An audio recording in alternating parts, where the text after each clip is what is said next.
Miss Honey's Cottage. Miss Honey joined Matilda outside the school gates, and the two of them walked in silence through the village high street.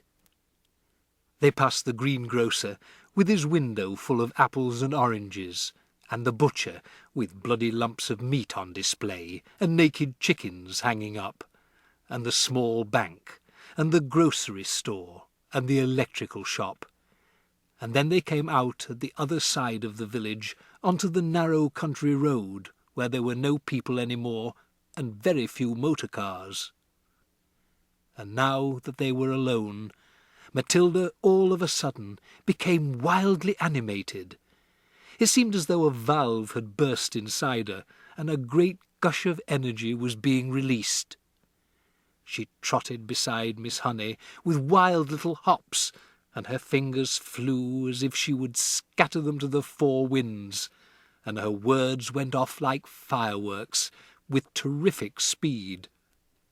It was Miss Honey this and Miss Honey that, and Miss Honey, I do honestly feel I could move almost anything in the world, not just tipping over glasses and little things like that. I feel I could topple tables and chairs, Miss Honey. Even when people are sitting in the chairs, I think I could push them over. And bigger things, too, much bigger things than chairs and tables. I only have to take a moment to get my eyes strong, and then I can push it out, this strongness, at anything at all, so long as I'm staring at it hard enough. I have to stare at it very hard, Miss Honey, very, very hard, and then I can feel it all happening behind my eyes, and my eyes get hot, just as though they were burning, but I don't mind that in the least, and Miss Honey— "Calm yourself down, child, calm yourself down," Miss Honey said. "Let us not get ourselves too worked up so early in the proceedings. But you do think it is interesting, don't you, Miss Honey?"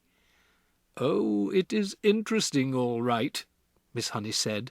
"It is more than interesting. But we must tread very carefully from now on, Matilda."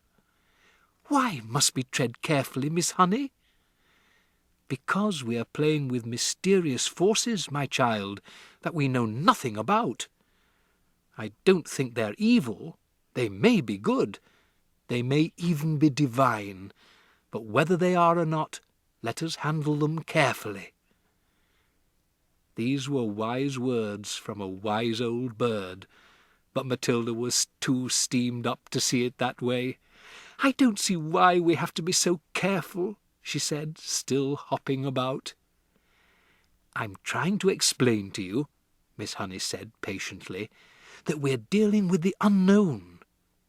It's an unexplainable thing. The right word for it is a phenomenon. It is a phenomenon." "Am I a phenomenon?" Matilda asked. "It's quite possible that you are," Miss Honey said, "but I'd rather you didn't think about yourself as anything in particular at the moment. What I thought we might do is to explore this phenomenon a little further, just the two of us together, but making sure we take things very carefully all the time." "You want me to do some more of it, then, Miss Honey?" "That is what I am tempted to suggest," Miss Honey said cautiously. "Goody good," Matilda said.